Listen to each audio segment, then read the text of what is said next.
ยุ่งยากถึงจะเผชิญหน้ากับสิ่งท้าทายที่กล่าวมานั้นแต่ย้อนศูนย์การพรรคได้ให้การชี้นำอย่างใกล้ชิดด้วยการเสริมขยายความเป็นเจ้าการและความรับผิดชอบของการจัดตั้งพรรครัฐทุกขั้นและทุกภาคส่วนของสังคมได้พร้อมกันผ่านพาความยุ่งยากซอกวิธีทางแก้ไขซึ่งได้เห็นให้สภาพกลับสู่สภาวะปกติดีขึ้นเป็นลำดับประเทศชาติของพวกเราสืบต่อมีเสถียรภาพทางด้านการเมืองอย่างหนักแน่นสังคมมีความสงบมีความเป็นระเบียบเรียบร้อยเศรษฐกิจสังคมได้มีการพัฒนาการคุ้มครองและบริหารรัฐตามกฎหมายได้รับการปรับปรุงดีขึ้นเป็นก้าวบรรดาทานที่นับถือและฮักแพงกองประชุมสมัยสามัญเทือที่8ของสภาแห่งชาติสุดที่8ครั้งนี้เป็นกองประชุมท้ายปีฉะนั้นจะได้พิจารณาตกลงหลายปัญหาสำคัญพื้นฐานของประเทศชาติดังนี้ 1. พิจารณารับรองเอาการเสนอแต่งตั้งสมาชิกรัฐบาลตามการเสนอของท่านนายกรัฐมนตรี 2. รับฟังและพิจารณาบทรายงานของรัฐบาลเกี่ยวกับการจัดตั้งปฏิบัติแผนพัฒนาเศรษฐกิจสังคมแผนงบประมาณและแผนเงินตราประจำปี 2019 และทิศทางแผนการประจำปี 2020 3. พิจารณารับรองเอาบทรายงานการจัดตั้งปฏิบัติแผนการเคลื่อนไหวเวียกงานประจำปี 2019 และทิศทางแผนการประจำปี 2020 ขององค์การตรวจสอบแห่งรัฐบทรายงานผลการตรวจสอบบทสรุปคาดตัวการจัดตั้งปฏิบัติแผนงบประมาณแห่งรัฐประจำปี 2018 บทรายงานขององค์การตรวจการรัฐบาลเกี่ยวกับการตรวจการตามผลการตรวจสอบโศกปี 2014 2015 2015 2016 และปี 2017 4. รับฟังการประกอบความเห็นของคณะประจำสภาแห่งชาติต่อบทรายงานของรัฐบาลองค์การตรวจสอบแห่งรัฐและองค์การตรวจการรัฐบาล 5. พิจารณารับรองเอาบทรายงานผลการติดตามกฎการของคณะประจำสภาแห่งชาติเกี่ยวกับการจัดตั้งปฏิบัติกฎหมายและนิติกรรมกฎหมายที่ติดพันกับการเก็บรายรับการสร้างวิชาชีพการพัฒนาสีมือแรงงานที่มีคุณภาพการสร้างเวียกเฮ็ดงานทำของประชาชนและการจัดตั้งปฏิบัตินิติกรรมที่พัวพันกับการเซาและสัมปทานที่ดิน 6. พิจารณารับรองเอาบทรายงานขององค์การอัยการประชาชนสูงสุดศาลประชาชนสูงสุดเกี่ยวกับการจัดตั้งปฏิบัติแผนการเคลื่อนไหวเวียกงานประจำปี 2019 และทิศทางแผนการประจำปี 2020 7. พิจารณารับรองเอาบทรายงานเกี่ยวกับการเคลื่อนไหวเวียกงานของสภาแห่งชาติประจำปี 2019 และทิศทางแผนการประจำปี 2020 8. พิจารณารับรองเอาการจัดตั้งการประเมินผลการปฏิบัติหน้าที่ของบุคลากรดำรงตำแหน่งที่สภาแห่งชาติเลือกตั้งและรับรองเอาการแต่งตั้ง 9. พิจารณารับรองเอาการสร้างและปรับปรุงกฎหมายจำนวน8ฉบับคือในโครงเขตเศรษฐกิจ4ฉบับและในโครงเขตวัฒนธรรมสังคม4ฉบับนอกจากเงื่อนไขสำคัญที่กล่าวมานั้นกองประชุมยังจะได้รับฟังการชี้แจงอธิบายจาก5กระทรวงเกี่ยวข้องเกี่ยวกับนโยบายวิธีการมาตรการเพื่อสุขโยการผลิตเสบียงอาหารการส่งเสริมการผลิตภายในเพื่อทดแทนการนำเข้าสินค้าและเพื่อการส่งออกการคุ้มครองราคาสินค้าและคุ้มครองอัตราเงินเฟ้ออัตราแลกเปลี่ยนการปฏิบัตินโยบายประหยัดการคุ้มครองการเข้าออกเมืองและรับฟังการประกอบความเห็นของศูนย์กลางแนวราวสังชาติต่อกองประชุมสมัยสามัญเทือที่8ของสภาแห่งชาติชุดที่8บรรดาทานที่นับถือและฮักแพงเพื่อรับประกันเฮ็ดให้กองประชุมครั้งนี้บรรลุผลสำเร็จตามคาดหมายที่วางไว้ข้าพเจ้าขอต่างนาให้คณะประจำสภาแห่งชาติเรียกร้องมายังบรรดาทานสมาชิกสภาแห่งชาติจงได้เสิร์ชสู่ความรับผิดชอบการเมืองของตนตามสิทธิหน้าที่ซึ่งกำหนดไว้ในกฎหมายว่าด้วยสภาแห่งชาติ สูมสติปัญญาญาติเวลาศึกษาค้นคว้าและประกอบความเห็นอย่างมีเนื้อในลึกซึ้งและมีจุดสูงเข้าใส่บรรดาเนื้อในสำคัญของชาติที่นำมาพิจารณาในกองประชุมครั้งนี้ให้บรรลุตามคาดหมายที่วางไว้ณโอกาสที่มีความสำคัญนี้ในนามประธานกองประชุมข้าพเจ้าประกาศไขกองประชุมสมัยสามัญเทือที่8ของสภาแห่งชาติชุดที่8อย่างเป็นทางการนับแต่เวลานี้เป็นต้นไปขอขอบใจ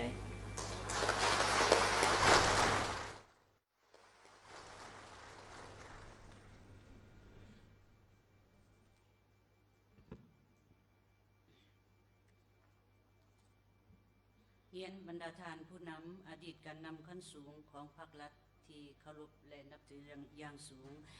บรรดาทานสมาชิกสภาแห่งชาติแขกที่มีเกียรติที่นับถือและฮักแพงโดยปฏิบัติตามตารางดำเนินกองประชุมในเวลาธมิตนี้กองประชุมจะได้พิจารณารับรองเอาการแต่งตั้งสมาชิกรัฐบาลตามการเสนอของท่านนายกรัฐมนตรีต่อไปขอเชิญท่านนางสวนสวรรค์วิญญาเกตคณะประจำสภาแห่งชาติเลขาธิการสภาแห่งชาติหัวหน้ากองเลขานุการกองประชุมสภาแห่งชาติขึ้นอ่านหนังสือสมาชิกรัฐบาลของท่านนายกรัฐมนตรีขอเรียนเชิญ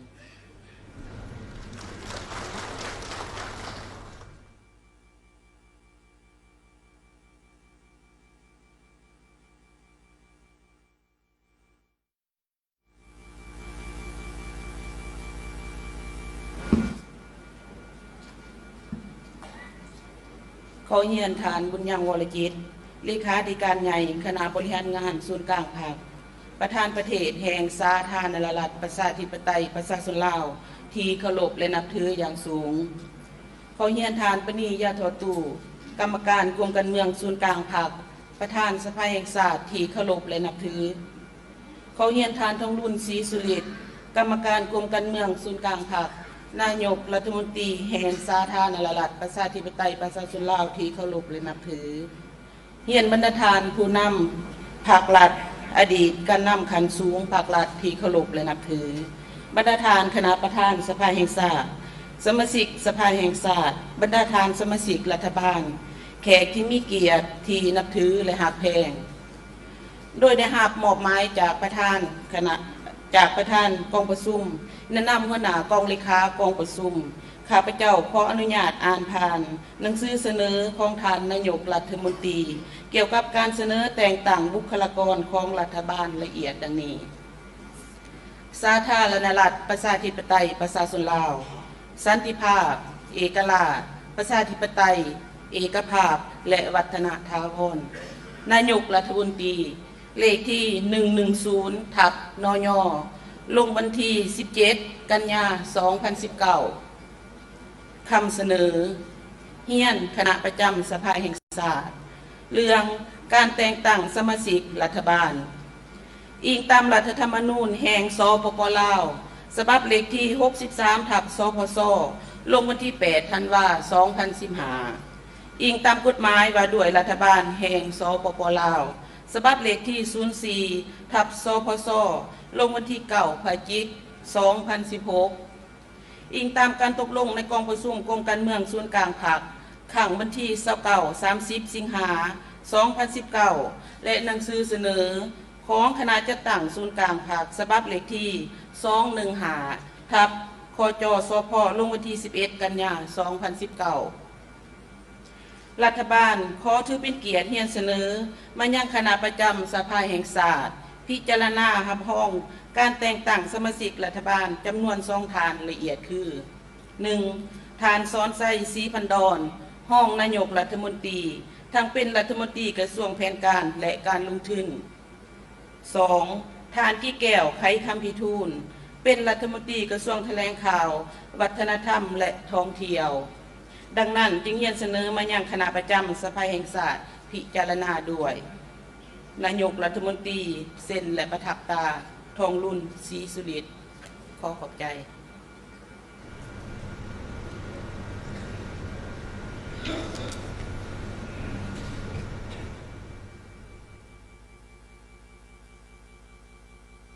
อบใจทานนางสวนสวรรค์วิญญาเกตต่อไปบรรดาทานสมาชิกสภาแห่งชาติจะได้ประกอบความเห็นต่อการเสนอแต่งตั้งสมาชิกรัฐบาลตามการเสนอของท่านนายกรัฐมนตรีฉะนั้นข้าพเจ้าหวังว่าบรรดาทานสมาชิกสภาแห่งชาติจะมีประวัติของสองท่านดังกล่าวแล้วโดยอิงใส่การลงทะเบียนประกอบความเห็นของสมาชิกสภาแห่งชาติต่อไปนี้ข้าพเจ้าขอเชิญท่านอนุภาพตุลาลมเนาะสมาชิกสภาแห่งชาติประจำเขตเลือกตั้งที่1นครหลวงเวียงจันทร์มีความเห็น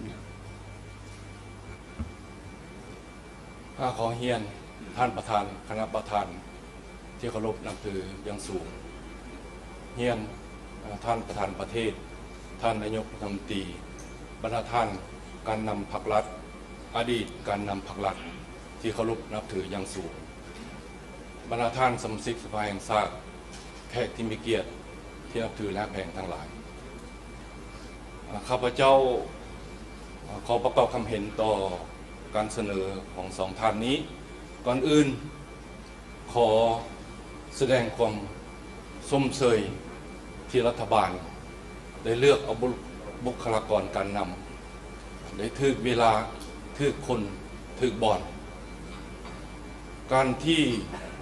เลือกเอาการนำของพรรคคันกลุ่มการเมือง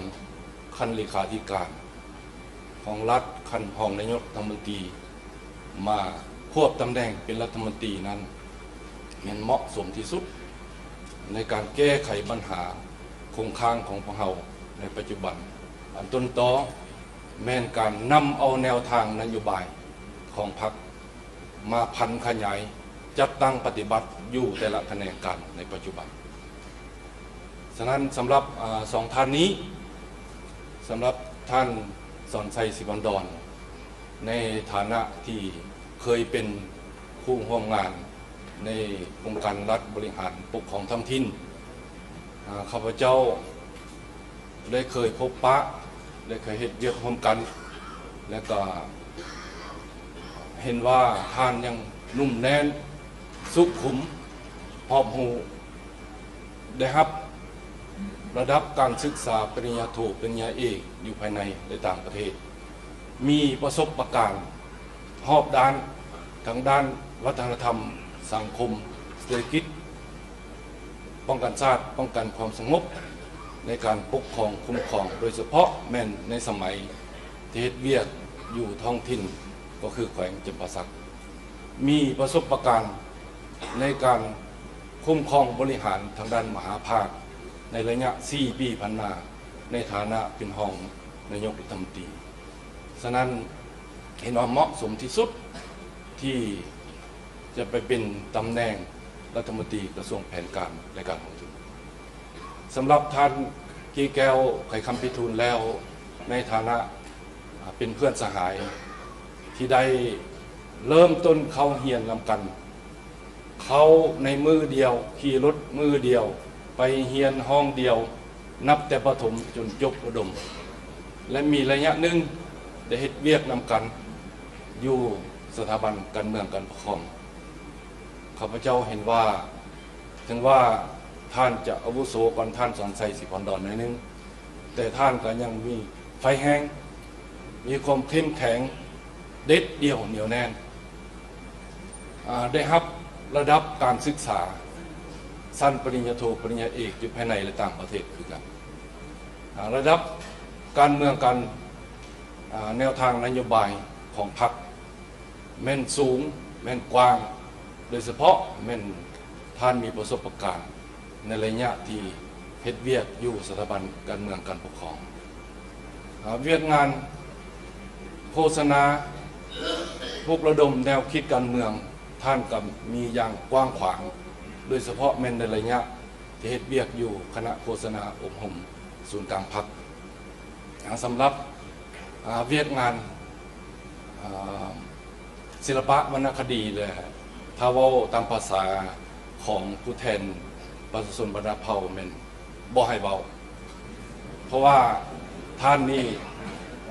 มันเป็นเลือดอยู่แล้วเลือดทางด้านศิลปะวรรณคดีฉะนั้นเหมาะสมแล้ว ที่จะเฮ็ดเวียกเป็นรัฐมนตรีกระทรวงแถลงข่าววัฒนธรรมและท่องเที่ยวฉะนั้นข้าพเจ้าขอเรียกร้องมายังบรรดาท่านสมาชิกสภาแห่งชาติทั้งหลายจงได้ให้การสนับสนุนลงคะแนนเสียงห้องรับเอาทั้งสองท่านนี้ตามการเสนอของท่านนายกรัฐมนตรีในครั้งนี้ขอขอบใจ ต่อไปขอเชิญท่านสมภูดวงสวรรค์สมาชิกสภาแห่งชาติแขวงเวียงจันทน์ ขอเฮียนท่านประธานคณะประธานที่เคารพนับถือ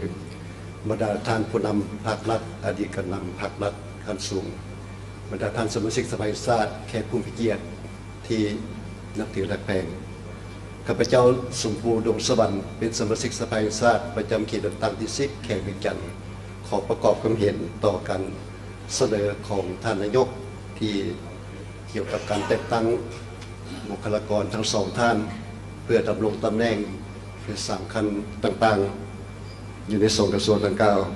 ก็โดยเมื่อข้าพเจ้าเห็นว่าการที่ทางท่านนายกได้เสนอแต่งตั้งทั้งสองท่านคือทางท่านสนชัยศรีปันดรรองนายกรัฐมนตรีให้เป็นรัฐมนตรีกระทรวงแผนการในการลงทุนและท่านกิ่งแก้วไข่คำพิทูลให้เป็นรัฐมนตรีกระทรวงแถลงข่าวประการท่องเที่ยวนั้นมันแม่นความจำเป็นและก็เห็นว่ามันมีความจำเป็นแต่การที่ท่านนายกได้เสนอนั้นมันก็สอดคล้องและถูกต้องตามกฎหมายที่ว่ามันสภาแห่งชาติของพวกเราจะต้องได้เป็นผู้เป็นองค์การที่รับรองเอาการเสนอแต่งตั้งดังกล่าวต่อทั้งสองท่านนั้นในตลอดระยะผ่านมาข้าพเจ้าก็ได้มีการค้นคว้าและก็มีการติดตามเห็นว่าทั้งสองท่านล้วนแล้วแต่เป็นผู้ที่ว่าได้รับการศึกษาเป็นระดับอยู่ในขั้นสูงมีความรู้ความสามารถกว้างขวางหลายอย่างแล้วก็ทั้งสองท่านล้วนแล้วแต่เป็นผู้ที่ได้มีการฝึกฝนหลอมได้เติบใหญ่ขยายตัวอยู่ในพฤติกรรมตัวจริงหรือวิงานตัวจริงอยู่ท้องถิ่นและหักฐานมาเป็นลำดับบอกถึงเรื่องการดำรงตำแหน่งข้าพเจ้าก็เห็นว่าทั้งสองท่านก็ล้วนแล้วแต่ได้รับการไว้เนื้อเชื่อใจได้รับการมอบหมายให้ดำรงตำแหน่งที่สำคัญของพรรครัฐของพวกเราตลอดระยะผ่านมาจนถึงปัจจุบันแต่ตอนนี้ปัญหาที่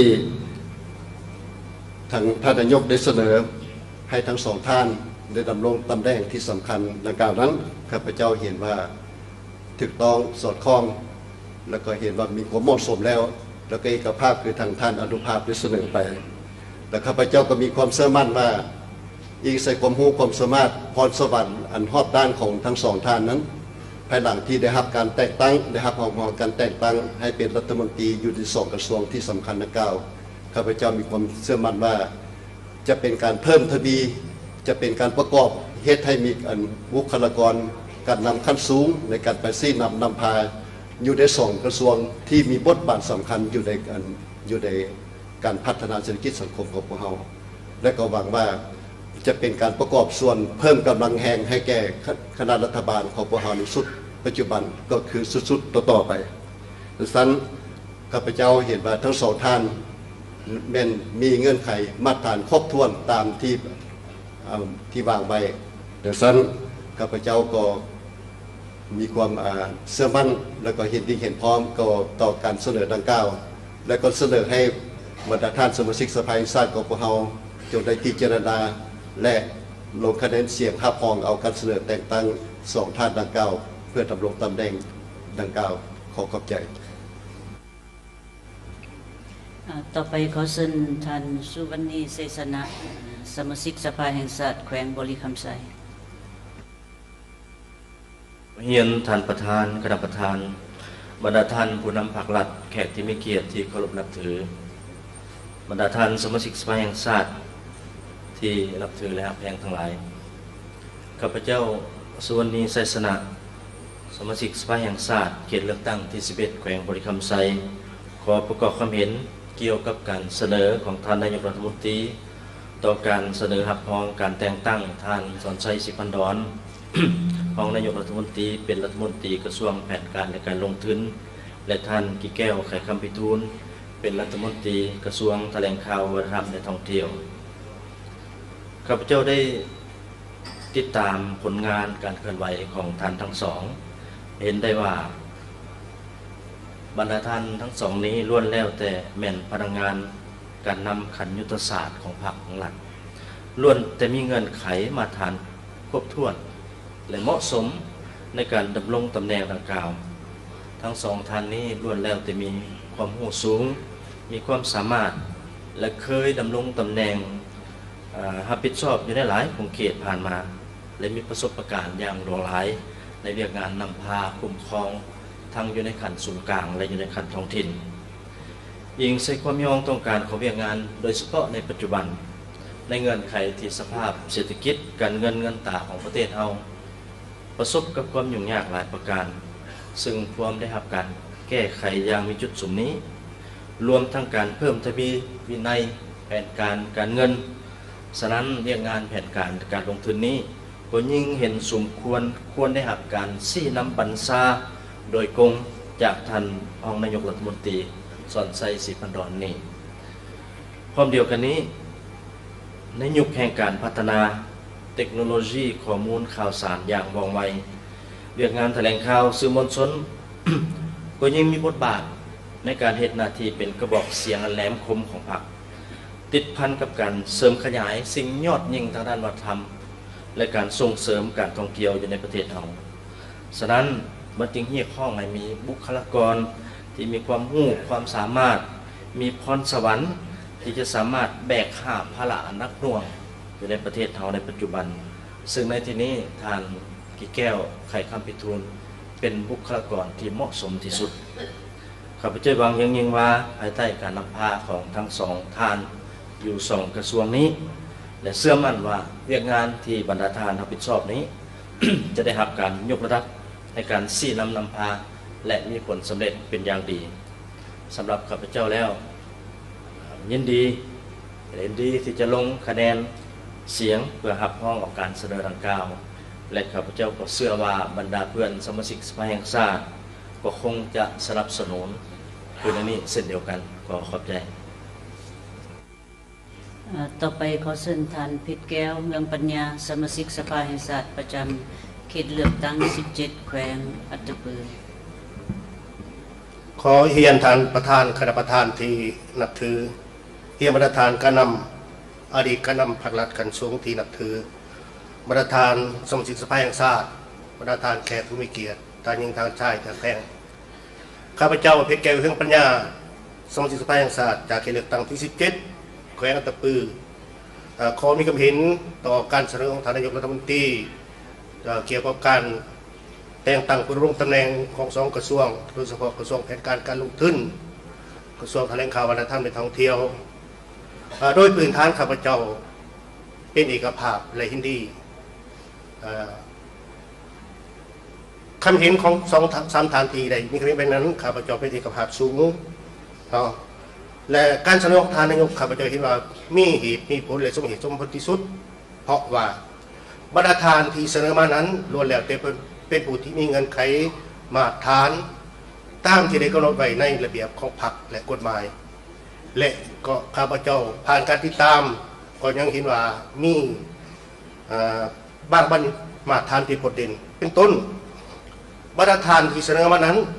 เป็นผู้ที่มีความนักแน่นทางด้านทฤษฎีปฏิบัติได้เสิร์ชสู้ทฤษฎีมาร์กเลนินและก็ได้จัดตั้งพันขยาย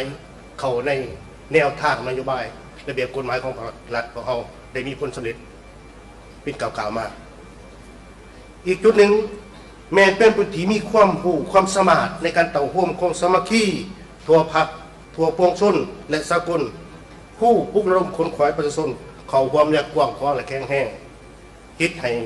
การปฏิบัติของเราได้มีบาทกล่าวเรื่องอย่างที่นัดแน่ครับพระเจ้าอีกจุดหนึ่งที่ข้าพเจ้าเห็นว่าเป็นผู้ที่มีความสามารถในการเสริมขยายความรับผิดชอบตามการแบ่งปันหรือว่าตามกฎหมายของขันเทิงซึ่งทาน2 ทานจะเป็นอยู่ฐานะใดอยู่จุดใดก็แล้วแต่มีความรับผิดชอบต่อหน้าที่ของตนอย่างมีผลมีบาทมีผลฉะนั้นข้าพเจ้าจึงเห็นว่า การเสนอดำรงตำแหน่งของสองท่านนี้ข้าพเจ้าชุดที่สนับสนุนและเป็นเอกภาพฉะนั้นผ่านจากการได้รับการเชื่อมั่นและไว้วางใจของกองประชุมครั้งนี้ข้าพเจ้าเชื่อมั่นว่าบรรดาทานจะเสริมขยายความรู้ความสามารถของทานที่มีอยู่นั้นเพื่อประกอบส่วนเหตุให้เวียกงานที่ได้รับการมอบหมายครั้งนี้ได้มีผลดีขึ้นกว่าเก่าสมกับความมุ่งมั่นปรารถนาของประชาชนในนามผู้มีชื่อเลือกตั้งของแขวงอัตตปือข้าพเจ้าสุดที่สนับสนุนและพร้อมแล้วที่จะลงคะแนนเสียงครับเข้าต่อการเสนอทานนายกขอขอบใจทางประธาน ยังมีท่านใดที่จะมีความเห็นตื่มอีกบ่ถ้าบ่มีความเห็นแล้วต่อไปสมาชิกสภาแห่งชาติจะได้กาเกียมลงคะแนนเสียงรับรองเอา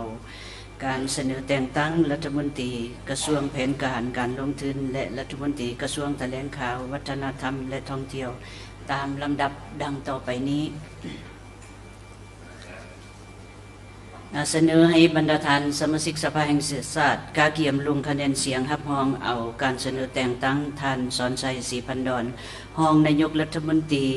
ดำรงควบตำแหน่งเป็นรัฐมนตรีกระทรวงแผนการและการลงทุน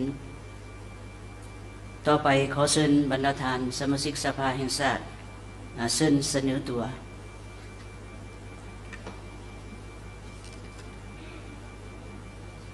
เชิญลงคะแนนเสียง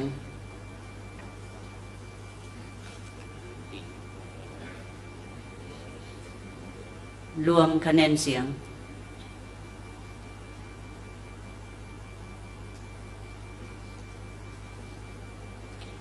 ปฏิบัติตามกฎหมายว่าด้วยสภาแห่งชาติมาตรา12ข้อ3จำ2จำ6เกี่ยวกับสิทธิและหน้าที่ของสมาชิกสภาของสภาแห่งชาติและมาตรา65วรรค3ที่ได้กำหนดว่ามติของกองประชุมสภาแห่งชาติจะมีคุณค่าใดก็ต่อเมื่อได้รับคะแนนเสียงหลายกว่าครึ่งหนึ่งของจำนวนสมาชิกสภาแห่งชาติที่เข้าร่วมกองประชุมโดยปฏิบัติตามหลักการดังกล่าวกองประชุมได้ลงคะแนนเสียงรับรองการเสนอแต่งตั้งท่านสอนชัยศรีพันดรรองนายกรัฐมนตรีควบตำแหน่งเป็นรัฐมนตรีกระทรวงแผนการและการลงทุนด้วยคะแนนเสียงเห็นดี119เสียงกวม 90.84% บ่เห็นดี9เสียงกวม 6.87% บ่ออกเสียง3เสียงรวม 2.22% ผ่านการสั่งรวมคะแนนดังกล่าวนั้นเห็นว่าการลงคะแนนเสียงรับรองเอาท่านสอนชัยศรีพันดรรองนายกรัฐมนตรีควบตำแหน่งเป็นรัฐมนตรีกระทรวงแผนการและการลงทุนถือว่าได้คะแนนเสียงส่วนได้คะแนนเสียงเห็นดีหลายกว่าครึ่งหนึ่งของจำนวนสมาชิกสภาแห่งชาติที่เข้าร่วมกองประชุมฉะนั้นขอให้กองประชุมพวกเราตบมือสมเสย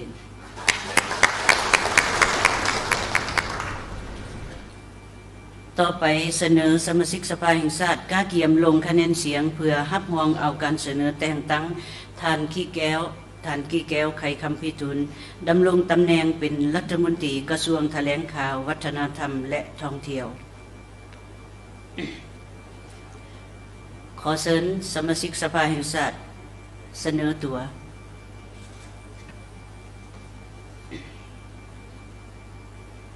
เชิญลงคะแนนเสียง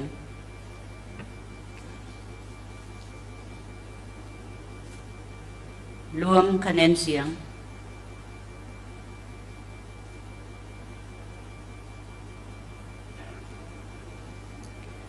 ตามการลงคะแนนเสียงและก็สรุปสังรวมเห็นว่า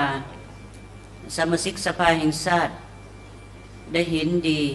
ลงคะแนนเสียงเห็นดีมัน124เสียงกวม 95.38% บ่เห็นดี6เสียงกวม 4.62% บ่ออกเสียง0ฉะนั้นถือว่าสมาชิกสภาแห่งชาติพวกเราก็ได้รับรองเอาการเสนอแต่งตั้งท่านกี้แก้วไขคำพิทูลดำรงตำแหน่งเป็นรัฐมนตรีกระทรวงแถลงข่าววัฒนธรรมและท่องเที่ยว ด้วยคะแนนเสียงเห็นดีหลายกว่าครึ่งหนึ่งของจำนวนสมาชิกสภาแห่งชาติเข้าร่วมในกองประชุมครั้งนี้ขอกองประชุมตบมือสมเสย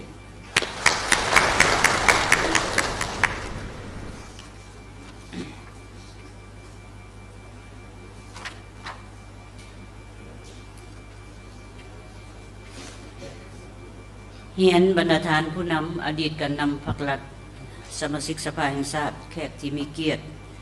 ที่นับถือและฮักแพงต่อไปกองประชุมจะได้รับฟังการรายงานของรัฐบาล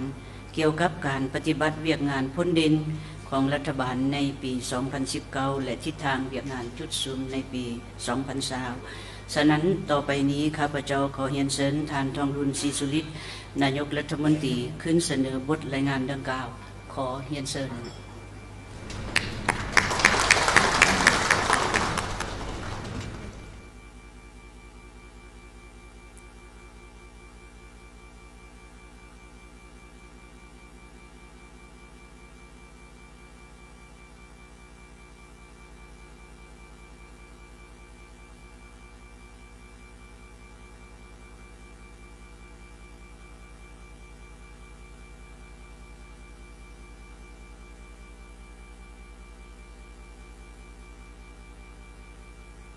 ขอเรียนท่านบุญยังวรจิตเลขาธิการใหญ่คณะบริหารงานศูนย์กลางพรรคที่เคารพนับถืออย่างสูงท่านนางปณิยาโทตุท่านสภาแห่งชาติที่เคารพบรรดาท่านคณะประธานของกองประชุมผู้นำพรรครัฐอดีตผู้นำพรรครัฐสมาชิกสภาแห่งชาติแขกที่มีเกียรติที่นับถือฮักแพงทั้งหลายข้าพเจ้ารู้สึกเป็นเกียรติและปิติยินดีเป็นอย่างยิ่ง ที่ได้ตั้งหน้าให้รัฐบาลขึ้นรายงานเกี่ยวกับสภาพการจัดตั้งปฏิบัติเวียกงานที่พ้นเด่นของรัฐบาลในปี 2019 และทิศทางจุดสุมในปี 2020โดยสังเขปต่อสภาแห่งชาติส่วนรายละเอียดนั้นข้าพเจ้าได้มอบให้ท่านสนใจศรีพันดรรองนายกรัฐมนตรีกระทรวงการและการลงทุนจะเป็นผู้รายงานในเวลาถัดจากนี้ไปก่อนอื่นข้าพเจ้าก็ขอขอบใจสภาแห่งชาติ ที่ได้ลงคะแนนเสียงรับรองเอาการเสนอของข้าพเจ้าในการแต่งตั้งบุคลากรคณะรัฐมนตรีประจำ2 กระทรวงที่ผ่านไปนั้น ข้าพเจ้าหวังว่าบรรดาท่านสมาชิกสภาแห่งชาติจะสืบต่อให้การสนับสนุนช่วยเหลือ2 รัฐมนตรีที่ได้แต่งตั้งนั้นให้เฮ็ดหน้าที่ของตนอย่างได้รับผลสำเร็จในเวลาเดียวกันนั้นก็ขอให้สืบต่อสนับสนุนรัฐบาลของพวกเราเพื่อเฮ็ดหน้าที่ที่สภาแห่งชาติก็คือภาครัฐได้ปราส่วนมอบหมายให้ได้รับผลสำเร็จต่อไป สภาพแวดล้อมในการจัดตั้งปฏิบัติแผนพัฒนาเศรษฐกิจสังคมปี 2019 นั้นแม่นคือดังที่ท่านประธานสภาได้กล่าวไปในเวลาเมื่อกี้นี้ในบทกล่าวเปิดของท่านประธานนั้นการจัดตั้งปฏิบัติแผนพัฒนาเศรษฐกิจสังคมในปีนี้เป็นทำการสภาพแวดล้อมสากลสืบต่อพันแปรไปอย่างสับสนสงครามการค้าระหว่างประเทศมหาอำนาจบวกกับความแข็งตึง ต่างอยู่ในขอบเขตต่างๆของโลกส่งผลกระทบต่อการพัฒนาทางกงและทางอ้อมต่อหลายประเทศและสร้างความผันผวนต่อตลาดการเงินตลาดทุนของทั่วโลก เหตุให้การเติบโตของเศรษฐกิจถูกกระทบโดย IMF ได้ปรับลดขาดคะเนอัตราเติบโตของเศรษฐกิจโลกลงจาก 3.2 ในปี 2019 มาเป็น 3%และจาก 3.5% สำหรับปี 2020 เป็น 3.4%ซึ่งถือว่าเป็นอัตราต่ำสุดในรอบ10 ปี การขยายตัวของบรรดาประเทศกำลังพัฒนาในอาเซียนก็ช้าลงในรอบ10 ปีที่ผ่านมา ราคาน้ำมันในตลาดโลกยังมีความผันผวนมีความไม่สงบอยู่ตะวันออกกลางที่กระทบแรงน้ำมันกับแรงผลิตน้ำมันซึ่งในอนาคตอาจมีผลจะถ่ายราคาน้ำมันในตลาดโลกและประเทศปลายทางคือลาวของพวกเรานี่จะสูงขึ้นตื่มอย่างหลีกเลี่ยงบ่ได้ไปเคียงคู่กับสภาพแวดล้อมภายนอกเป็นเช่นนี้สภาพภายในประเทศของพวกเราในปีนี้ก็ยังบ่ทันหลุดพ้นออกจากความยุ่งยากที่มีลักษณะซ้ำเหือแห่งการขาดดุลในด้านต่างๆที่หนักหน่วงบวกกับภัยพิบัติอุทกภัยในปี 2018 แต่ต่อเนื่องใส่ปี 2019 อย่างเรียงติดกันกลายเป็นอุปสรรคให้แก่การพัฒนาทั้งเป็นการจำกัดแรงงบประมาณเพื่ออัดฉีดเข้าใส่การกระตุ้นเศรษฐกิจและจัดตั้งปฏิบัติโครงการต่างๆเพื่อการเติบโตของเศรษฐกิจของประเทศของพวกเราในปี 2019 การแก้ไขข้อยุ่งยากทางด้านเศรษฐกิจในปี 2019 ได้ถูกซ้ำเติมด้วยผลกระทบจากภัยธรรมชาติที่มีความหนักหน่วงบ่น้อยกว่าปี 2018 โดยในปี 2019 นี้นอกจากน้ำท่วม6 แขวงภาคใต้อย่างหนักหน่วงแล้วสภาพเกิดมีภัยแห้งแล้งเกิดขึ้นใน2 รอบในปีเดียวกันอันใดส่งผลกระทบต่อการปลูกเขาและปลูกพืชฤดูฝนหลาซ่าเสียหายรวมทั้งกระทบต่อการเลี้ยงสัตว์การประมง กระทบต่อปริมาณน้ำเพื่อผลิตไฟฟ้าและสนองน้ำประปาก็ลดลงนอกนี้ก็ยังมีการระบาดของพยาธิไอวาหมูแอฟริกาพยาธิระบาดของบ่งสาลีและภัยน้ำท่วมหนักหน่วงในรอบหลาย10 ปีอยู่บรรดาแขวงภาคกลางภาคใต้สภาพไข้ยุงลายก็ระบาดและก็สภาพดังกล่าวนั้นเฮ็ดให้การสนองภายในก็บ่เพียงพอและยิ่งไปกว่านั้นราคาเสบียงอาหารในท้องตลาดก็เพิ่มขึ้นสภาพแวดล้อมทั้งสากลและภายในดังกล่าวมานั้นได้ส่งผลกระทบทางกงและทางอ้อมต่อการคุ้มครองเศรษฐกิจมหาภาคของพวกเราที่มีความบอบบางอยู่แล้วพวกข้อยุ่งยากและท้าทายหลายขึ้นรัฐบาลจำเป็นต้องได้วายงบประมาณปกติไปสู่การแก้ไขภัยพิบัติและเล็งปรับปรุงโครงหลังพื้นฐานที่ถูกทำลายให้กลับคืนมาสามารถนำใช้ได้โดยไวการวายงบประมาณดังกล่าวถือเป็นความจำเป็นเพื่อแก้ปัญหาเข่งห้อแต่อีกเบื้องหนึ่งก็เพิ่มความกดดันให้แก่งบประมาณที่มีจำกัดอยู่แล้วยิ่งเป็นการนีบหัดซ้ำเติมให้แก่การจัดสรรงบประมาณที่อยากให้ไปตามแผนวางไว้พบข้อยุ่งยาก ถึงว่าสภาพการเกิดภัยพิบัติรัฐบาลได้ก็ยังได้รับการสนับสนุนจากสังคมจากทุกภาคส่วนรวมทั้งภายในและต่างประเทศอย่างแข็งแรงทางด้านวัตถุเงินคำเรือแห้งเพื่อสมทบกับงบประมาณในการบรรเทาทุกข์ให้แก่ผู้ประสบภัยของรัฐบาลที่มีอยู่เพื่อแบ่งเบาทั้งได้ช่วยบรรเทาทุกข์สุขเสริญให้ประชาชนได้ดีขึ้นพร้อมตัวขึ้น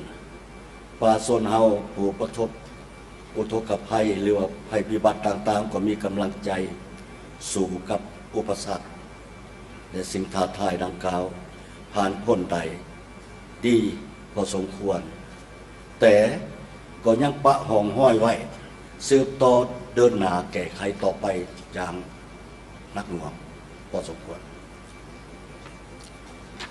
เวียกงานพ้นเด่นและความพยายามของรัฐบาลกับเจ้าขอแรงงานทั้งนี้ทั้งแม้นว่าสภาพแวดล้อมในการปฏิบัติแผนพัฒนาทางกล่าวนั้นก็ตามแต่รัฐบาลก็ได้ซุ้มความพยายามสุดขีดในการจัดตั้งปฏิบัติแผนจุดสุมที่กำหนดในแผนพัฒนาเศรษฐกิจสังคมในใส่สู่ส้นบรรลุขาดหมายที่สภาหองเอาตามมติเลขที่009สภาแห่งชาติลงวันที่28 เดือน 11 2018 และมติ01สพสลงวันที่7 เดือน 6 ปี 2019 ผ่านการจัดตั้งปฏิบัติตัวจริงใน9 เดือนที่ผ่านมาข้าพเจ้าตีราคามากผลจำนวนหนึ่งโดยรวมดังนี้ 1. โดยรวมพอเขายังรักษาได้อย่างนักแน่นความสงบและความเป็นระเบียบเรียบร้อยของสังคมถึงว่ายังมีบางเหตุการณ์ที่เกิดขึ้นอยู่ภายในและบริเวณชายแดนบางจุดก็ตามแต่รัฐบาลก็ได้แก้ไขอย่างรอบคอบรัดกุมสามารถรักษาได้สภาพแวดล้อมที่อำนวยให้แก่การดำรงชีวิตที่สงบสันติให้แก่ประชาชนเฮาเพื่อการพัฒนาของประเทศเฮา 2. รัฐบาลสืบต่อการคุ้มครองบริหารรัฐอย่างรัดกุมปฏิบัติกฎหมายอย่างเข่งครัดจำกัดการค้าขายเถื่อนปราบปรามยาเสพติดพยายามสกัดกั้นและแก้ไขสิ่งที่ผิดเขวสนับสนุนโน้มน้าวไปสู่สิ่งที่ถูกต้องและส่งเสริมปกป้องสิ่งที่ดีและเป็นธรรมโดยการกล้าเบิ่งให้ชัดเจนของความเป็นจริงกล้าต่อสู้กับสิ่งที่เป็นภัยต่อประเทศชาติต่อประชาชน 3. ตัวเลขเติบโตของเศรษฐกิจบรรลุได้ 6.4% ขาดคะแนนหมดปีซึ่งลุดขาดหมายที่สภาพองแต่ก็ยังเป็นตัวเลขเติบโตที่อยู่ในระดับดีต่อเนื่องที่สำคัญแต่การเติบโตดังกล่าวแมน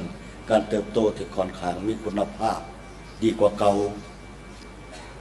การดุลเดียงรายรับรายจ่ายภายในจะมีท่าต่างหนาอัตรา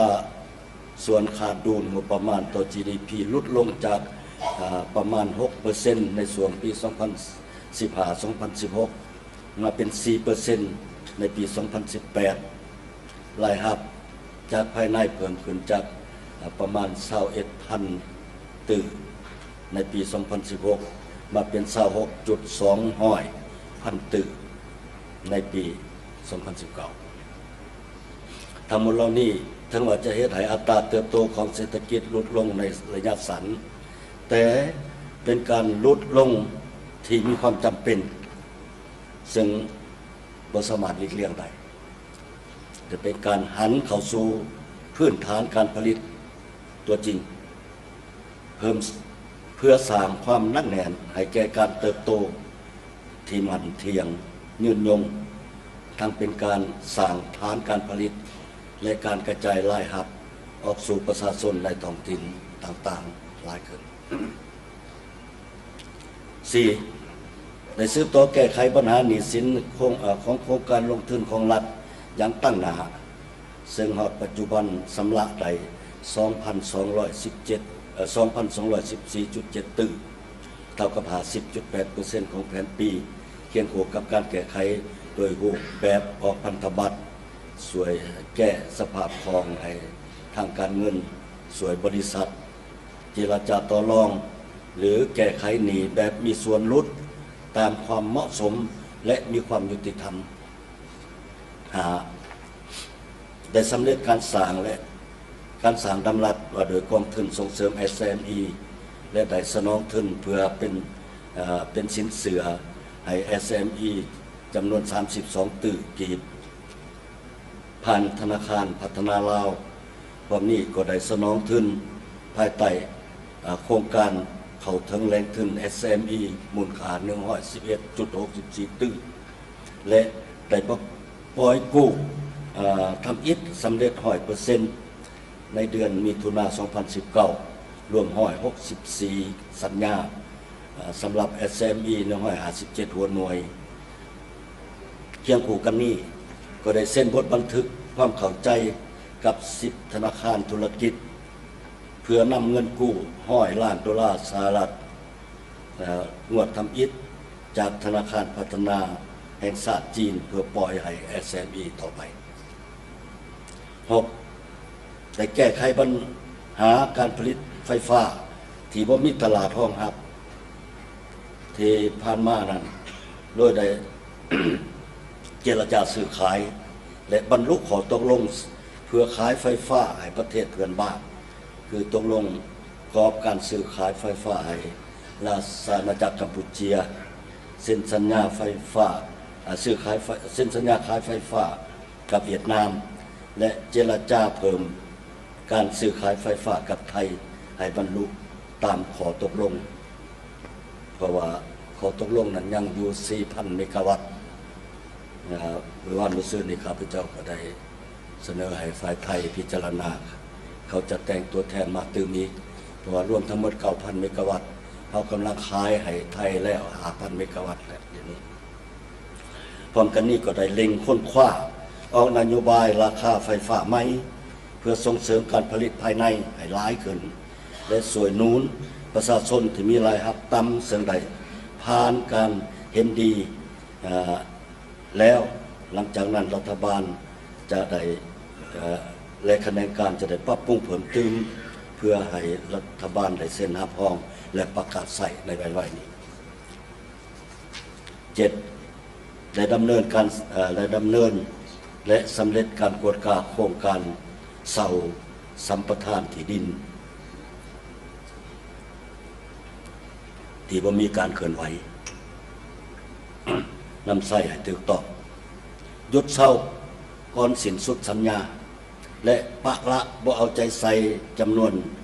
438 โครงการและพบเห็น74 โครงการบ่มีต้นตัว110 โครงการที่ถูกยกเลิก170 โครงการบ่เคลื่อนไหวหมดอายุสัญญาและเสนอยกเลิก66 โครงการและเสนอสืบต่อแต่ให้มีการกวดกาคืนด้านนิติกรรมและการพันธะทางด้านการเงินแม่น66 โครงการ13 โครงการแม่นบ่แม่นโครงการเสาสัมปทานที่ดินของรัฐ3 โครงการมีข้อขัดแย้ง2 โครงการโอนเอาที่ดินรัฐมาเป็นกรรมสิทธิ์ของบุคคลและ9 โครงการที่บ่นอนอยู่ในบัญชี438 โครงการเสาสัมปทานที่ดินของรัฐที่แขวงเสนอยกเลิกปัจจุบันรัฐบาลกำลังดำเนินตามกฎหมายและระเบียบการอย่างเข้มงวดต่อผลของการกวดกาดังกล่าวนั้น 8. ได้สืบต่อจัดตั้งปฏิบัติคำสั่งเลขที่15ว่าโดยการเพิ่มทวีความเข้มงวดในการคุ้มครองและกวดกาการขุดค้นใหม่เคลื่อนย้ายใหม่ธุรกิจใหม่อย่างเข่งขัดและสามารถกวดเห็นการบุกรุกเนื้อที่ป่าไม้ทั้งหมด 6,421 เฮกตาร์ภายหลังรัฐบาลได้ออกคำสั่งฉบับดังกล่าวจนหอดเดือนมิถุนายน 2019 คณะรับผิดชอบประมูลขายไม้ยึดในทั่วประเทศได้รับไม้ยึดรวมทั้งหมด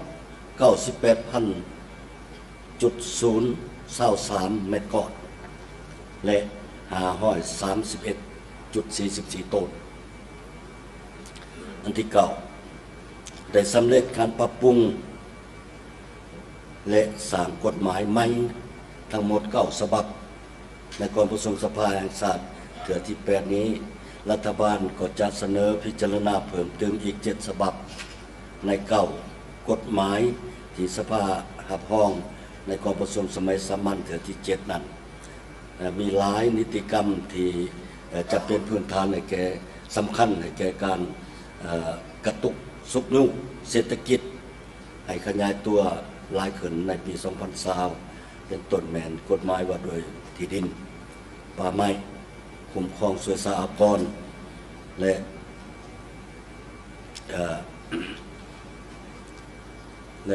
อากรรายได้อากรสมใส่ซึ่งได้มีการปรับปรุงนโยบายอากรมีลักษณะผ่อนคลายและลดการประกอบพันธะของผู้ประกอบการลงและบุคคลทั้งนี้ก็เพื่อแก้ไขข้อยุ่งยากสร้างความสะดวกให้แก่การดำเนินธุรกิจในสปป.ลาวของพวกเรา10ได้ซุ้มทุนฮ้อนจำนวน600ตื้อกีบเพื่อแก้ไขสุขเสริญและฟื้นฟูภัยพิบัติเพื่อช่วยเหลือบรรเทาทุกข์ให้แก่ประชาชนที่ได้รับผลกระทบฟื้นฟูพื้นฐานของหลางเป็นต้นถนนหนทางชลประทานสุขศาลาสนองแนวพันธุ์ยาปัวปัญญาได้ลงสวยสุขโยกประชาชนอย่างประชาชนอยู่เขตถึกกระทบอย่างทันการและผ่อนเพื่อผ่อนหนักให้เป็นเบาลงขอคงค่าที่จะต้องนะครับที่พ่อแก้ไขข้าพเจ้าอยากเสนอต่อสภาดังนี้ข้าพเจ้าได้ยกให้เห็นอย่างงานจำนวนหนึ่งที่จะตั้งปฏิบัติที่มีมากมีผลซึ่งแสดงออกถึงความเอาใจใส่ความรับผิดชอบการประกอบส่วนของบรรดาคะแนนการและท้องถิ่นและทุกๆภาคส่วนในสังคมของพวกเราเฮ็ดให้สามารถรักษาเสถียรภาพของเศรษฐกิจมหาภาคและเงินไขและสร้างเงินไขให้ประเทศเราสามารถสืบต่อพัฒนาตามแผนพัฒนาเศรษฐกิจสังคม5 ปีครั้งที่8ที่สภาแห่งชาติหับห้องถึงจะได้ก็ตาม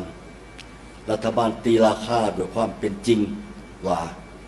พวกเขายังมีของคงค้างหลายอยู่ตาที่จะต้องหีบห้อนแก้ไขในปี 2020 ซึ่งข้าพเจ้าจะขอยกบางอันที่พ้นเด่นและอธิบายบางเหตุผลดังนี้ 1. การขยายตัวของเศรษฐกิจ GDP ในปี 2019 บรรลุเพียงประมาณ 6.4% เท่านั้นแต่ว่าขาดหมายได้วางไว้นั้น 6.7 และเฉลี่ยต่อหัวคนครับจะบรรลุ $2,677 สหรัฐขาดหมาย 2,726 ซึ่งสาเหตุสำคัญส่วนหนึ่งแม่นยอดเกิดภัยพิบัติธรรมชาติและพยานระบาดภัยแห้งแล้งแต่พร้อมกันนั้นแขนงการผลิตที่เป็นพื้นฐานในการสร้างฐานรายรับที่ยืนยงก็ยังบ่ทันหลากหลายและยังบ่ทันประกอบส่วนอย่างแข็งแรงเข้าอยู่ในการพัฒนาซึ่งเฮ็ดให้การเติบโตของเศรษฐกิจอยู่ในจังหวะที่ช้าลง 2. สมรรถภาพของการผลิตยังบ่ทันสูงยังมีลักษณะธรรมชาติได้เฮ็ดการผลิตกสิกรรมติดพันกับอุตสาหกรรมปรุงแต่งบ่ทันขยายตัวดีและบ่สามารถแข่งขันกับสินค้านำเข้าและสินค้าของประเทศเพื่อนบ้านทั้งเฮ็ดให้เงินตราไหลออกต่างประเทศที่บ่สามารถควบคุมได้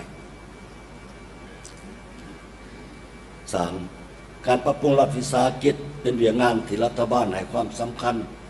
ทั้งใดกำหนดเป้าหมายบริษัทที่จะปรับปรุงชัดเจนแต่ภาคปฏิบัติยังมีความคืบหน้าช้าย้อนมีปัญหาสะสมซ้ำเหือมาดนแต่สอกหาสองทางแก้ไขนั้นยังบ่ต่อเนื่องแก้ยาวและบางบริษัทกำลังจะจมลึกเข้าสู่ความยุ่งยากบางทีจะกล่าวไปถึงวิกฤตการณ์ 4. การแก้ไขปัญหาสภาพแวดล้อมขันคอดความโปร่งใสในการลงทุนการดำเนินธุรกิจยังบ่ทันทะลุลงแท้ถึงว่าธนาคารโลกที่ราคาพวกเราได้ว่า รัฐบาลได้มีความพยายามในปีผ่านมานี่ได้ปรับปรุงให้ดีขึ้นทางด้านนิติกรรมแต่ทางด้านพฤติกรรมนั้นบ่ไปตามๆกันเถื่อยังมีหลายตัวชี้วัดบ่สามารถแข่งขันได้กับต่างประเทศกับประเทศอื่นจึงพาให้อันดับตัวชี้วัดการยากง่ายของการดำเนินธุรกิจปี2020เพิ่นประกาศแล้วยังคือเก่าอยู่ในระดับ154แต่ถ้าหากลงลึกเบิ่งแต่ละตัวชี้วัดแล้วก็มี2ตัวชี้วัดมีความก้าวหน้าดีขึ้นหลายแต่ว่า6ตัวชี้วัดผัดถอยหลังข้าพเจ้าเสนอให้มีการอธิบายให้ภาคให้สภาในกระทรวงที่เกี่ยวข้องในระดับต่อไปคงจะมีคำถามหลายดังนี้การปรับปรุงและส่งเสริมการท่องเที่ยวถือเป็นบริมาสิทธิ์สำคัญของรัฐบาลในปีที่ผ่านมาและปีนี้ทั้งเป็นแขนงเศรษฐกิจที่ประเทศเฮาจะมีท่าแห่งลมสอดหลายแล้วสามารถซุกโยการผลิตและการบริการเพื่อส่งออกกับทีและเป็นกำลังแห่งสำคัญให้แก่การกระตุ้นเศรษฐกิจแต่ในตัวจริงแล้วการท่องเที่ยวอยู่ประเทศเฮาในปีนี้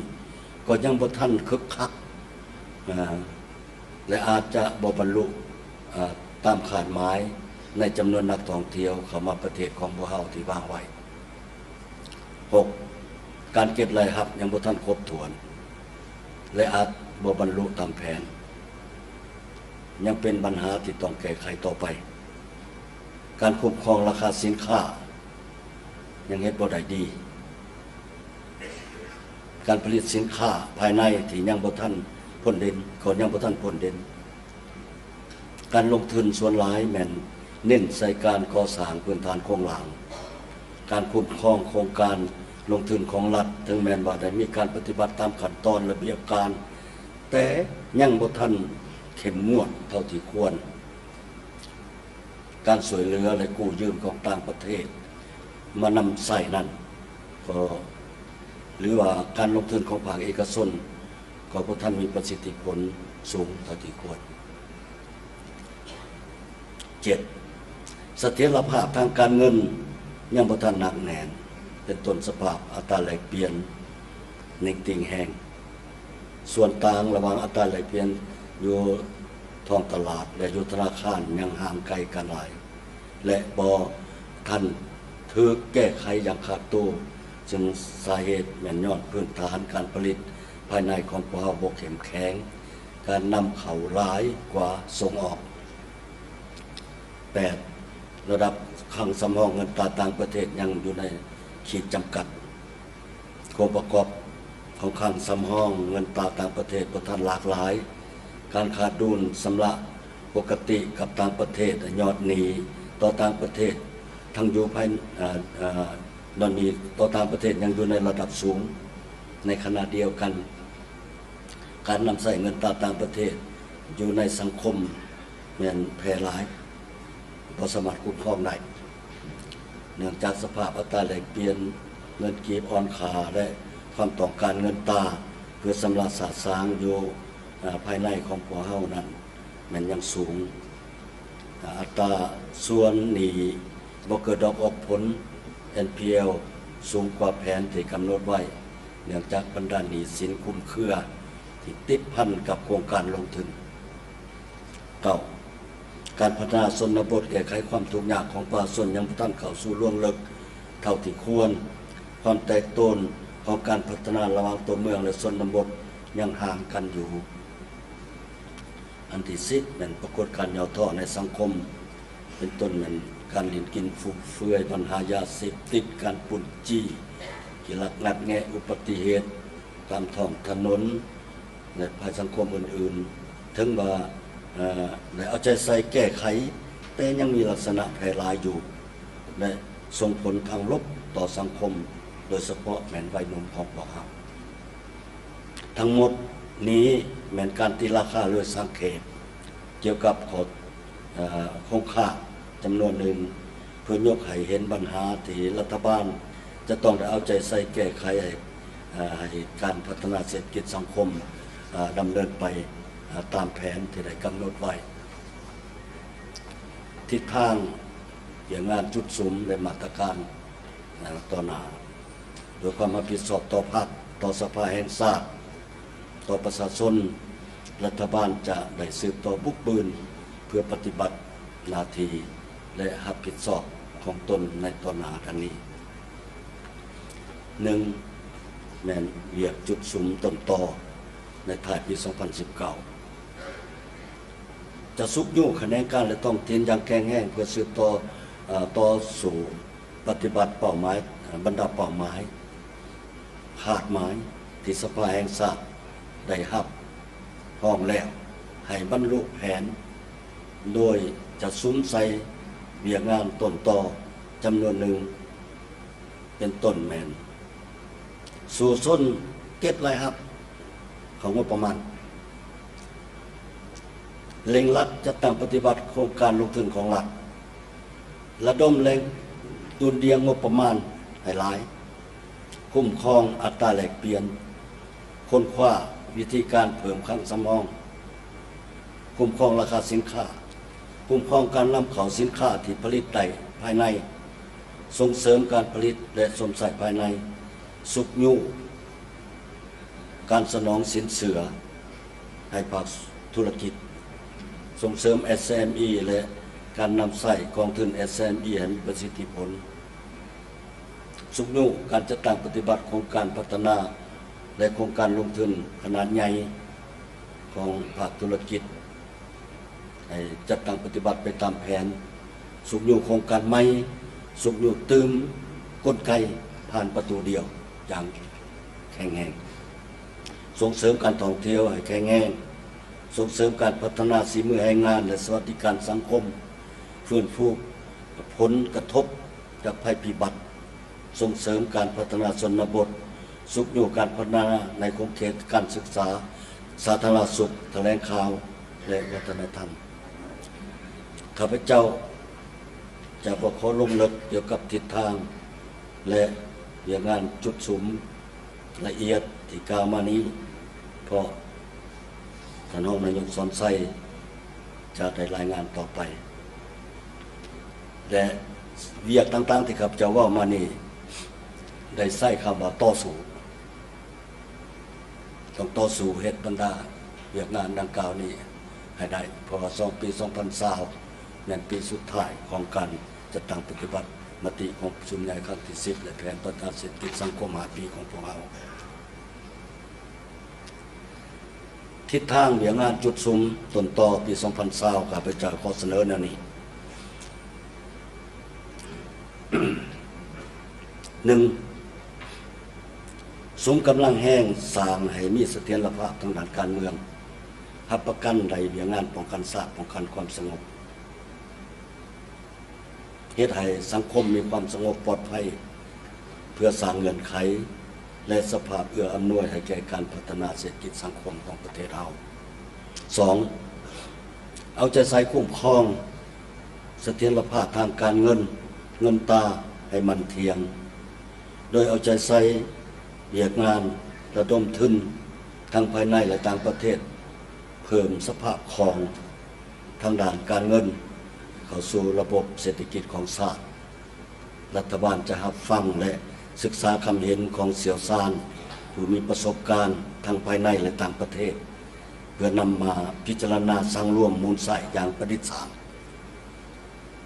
3. เพิ่มทวีแก้ไขอุปสรรคต่อการส่งเสริมการผลิตในการบริการเป็นต้นการผลิตกสิกรรมเป็นสินค้าสนองเสบียงอาหารในเพียงพอลดพรการนำเข้าและมีเหลือเพื่อส่งออกให้หลายขึ้น 4. เอาใจใส่ส่งเสริมการผลิตอุตสาหกรรมปรุงแต่งอุตสาหกรรมที่พวกเขามีถ่ายแห้งเพื่อส่งออกในสายสารรายรับเป็นเงินตราเข้าประเทศเพิ่มขึ้นเป็นต้นอุตสาหกรรมปรุงแต่งผลิ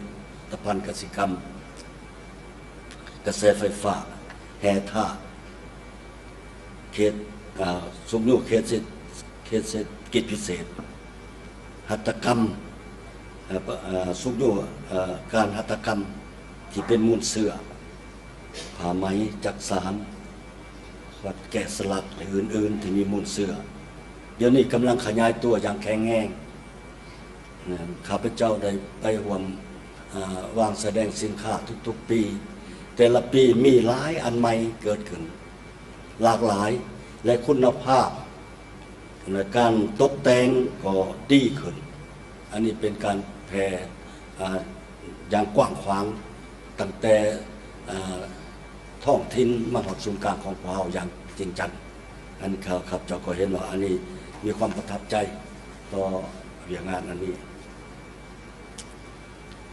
พัฒนาโครงหลังเสื่อมโยงเสื่อมจอดกับประเทศอ้อมข้างโดยเฉพาะในโครงการลงทุนของในระดับชาติเส้นทางรถไฟลาวจีนทางด่วนทางหลวงแห่งชาติสนามบินท่าเรือระบบโลจิสติกติดจอดกับทางหลวงท้องถิ่นต่างๆสร้างนิคมอุตสาหกรรม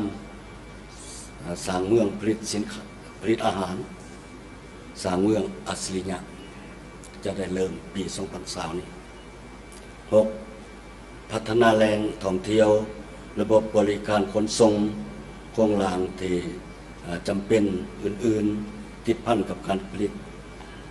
กสิกรรมสะอาดโดยเน้นใส่แล้วทางรถไฟลาวจีนและจุดอื่นๆที่สำคัญ 7. เน้นนักการพัฒนาคนปรับปรุงระบบการศึกษาเข้าสู่ยุคใหม่ปรับปรุงขยายตำแหน่งสาธารณสุขยกสูงคุณภาพของการศึกษาโดยการฝึกอบรมฝีมือให้งานส่งเสริมการค้นคว้าเพื่อพัฒนาด้านทรัพย์สินมนุษย์เพื่อบรรลุขันหมาย SDG พัฒนาชนบทและแก้ไขความทุกข์ยากให้ติดพันกับการสร้างเป็นบ้านใหญ่เข้าสู่ตัวเมืองน้อยเพื่อลดพรความแตกต่างในการพัฒนาด้านการปรับปรุงการบริหารรัฐให้มีประสิทธิภาพเข้มงวดในการปฏิบัติกฎหมายปรากฏว่าสัญญาณหมดเวลาครับเจ้าขออนุญาตสืบต่อหน่อยหนึ่งให้มันหมด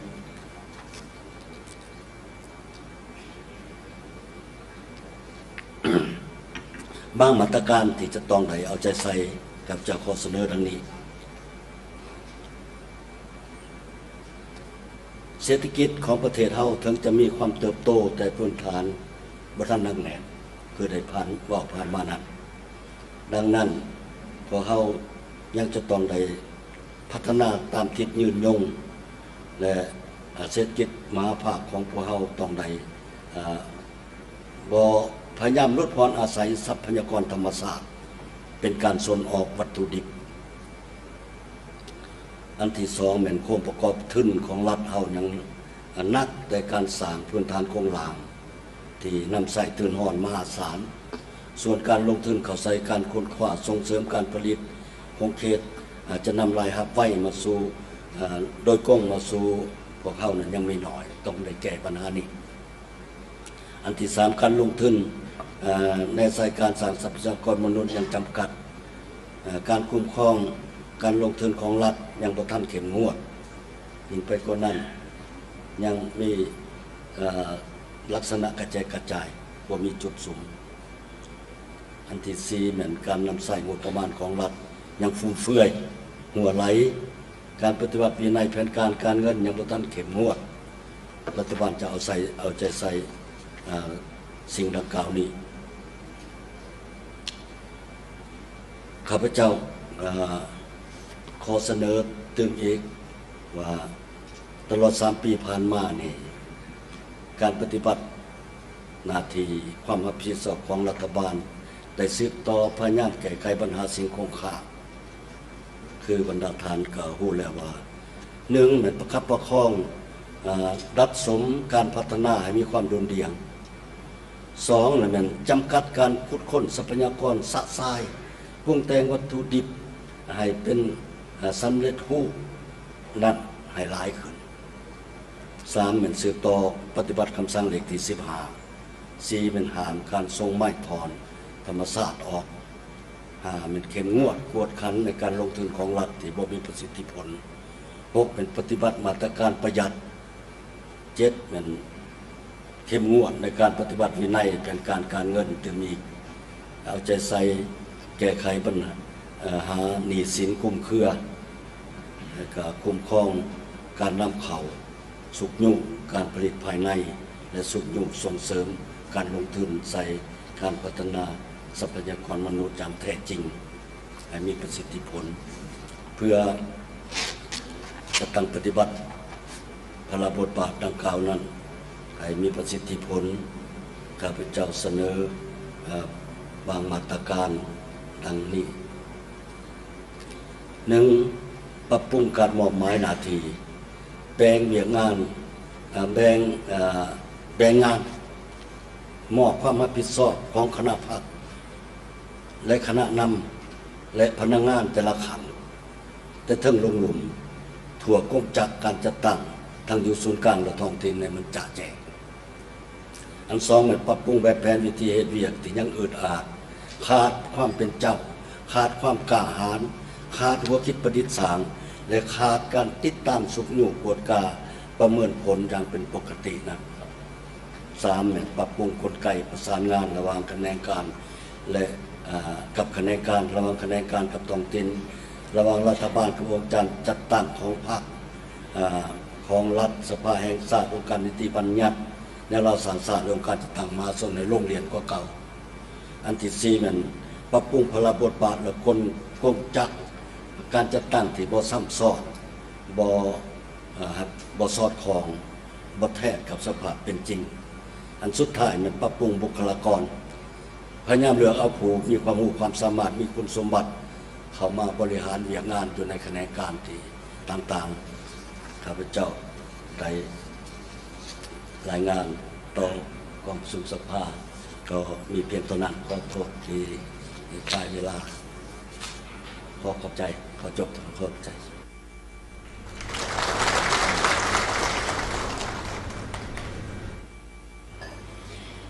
ขอขอบใจนำทันนายกรัฐมนตรีซึ่งว่าได้มีบทรายงานย่อแต่กระทั่งเป็นการตีราคาอย่างสังเขปเกี่ยวกับผลสำเร็จข้อยุ่งยากสิ่งท้าทายโดยเฉพาะเป็นเวียกงานจุดสูงอยู่ในท้ายปี 2019 ก็คืออาทิตย์และมาตรการในการจะสืบต่อจะตั้งปฏิบัติแผนพัฒนาเศรษฐกิจสังคมและแผนงบประมาณแผนเงินตราในปี 2003 พวกข้าพเจ้ามีความเชื่อมั่นว่าบรรดาคะแนนการศูนย์กลางในท้องถิ่นก็คือสมาชิกสภาแห่งชาติของพวกเราซึ่งเป็นตัวแทนของประชาชนลาวบรรดาเผ่าจะสืบต่อให้การสนับสนุนสืบต่อในการจัดตั้งปฏิบัติแผนเวียกจุดซุ่มดังกล่าวให้เกิดมรรคผลตัวจริงเพื่อเฮ็ดให้ประเทศชาติพวกเราสืบต่อพัฒนาและก้าวขึ้นสันต่อไปนี้ขอเชิญผู้แทนพวกเราพัก3 นาทีขอพักก่อนนะ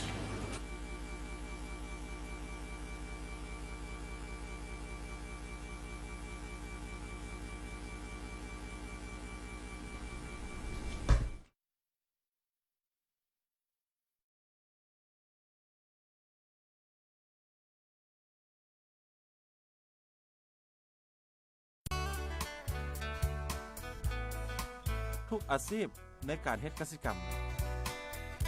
บ่ว่าจะเป็นการปลูกฝังเลี้ยงสัตว์รวมไปถึงการพัฒนาอาชีพ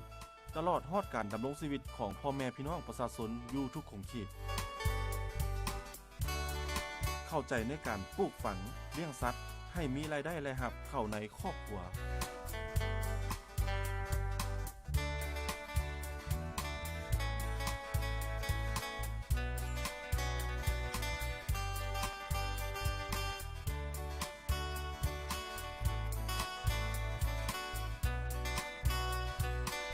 ทุกท่านสามารถรับชมได้ในรายการทำกินอยู่ที่ลาวเวลา 20:00 น. หา 20:30 น. ออกอากาศทุกๆวันพฤหัส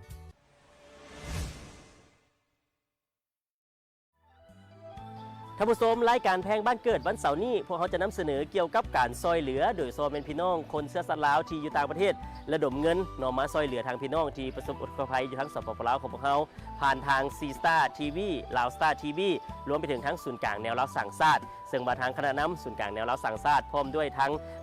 ลาวสตาร์ทีวีนอซีสตาร์ทีวีและก็อีกหลากหลายภาคส่วนจะร่วมกันในการซอยเหลือพี่น้องทางภาคใต้ซึ่งว่าภาพบรรยากาศจะเป็นแนวใดขอเชิญท่านติดตามรับชมได้ในรายการแพงบ้านเกิดวันเสาร์นี้ 7:30 ถึง 8:00 น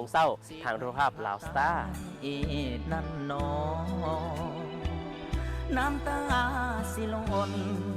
คิดรู้ตนทางบ้านแม่พ่อคิดมาน้ำตาคออุกใจลายน้องลูกอยู่ทางพี่น้ำขึ้นบ่ลงไหลโคตรโค้งท่วมเหมือนท่วมสาพี่น้องเอาลูกหลาน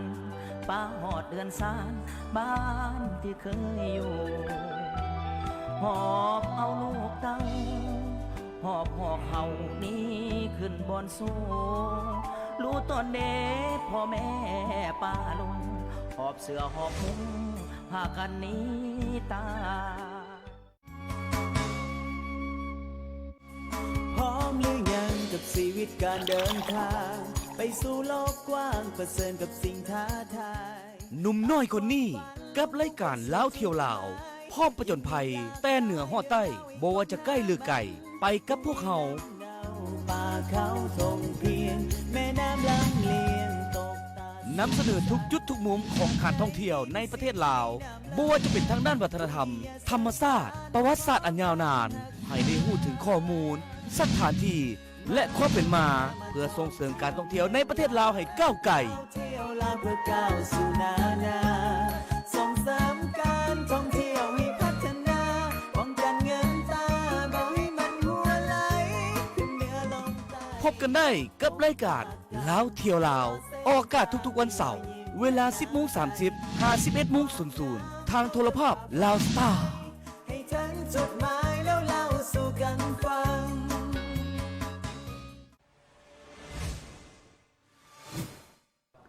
สโมสรชาวบ้านของพวกเขามื้อวันเสาร์นี่ถึกมื้อวันเสาร์ที่9 เดือนพฤศจิก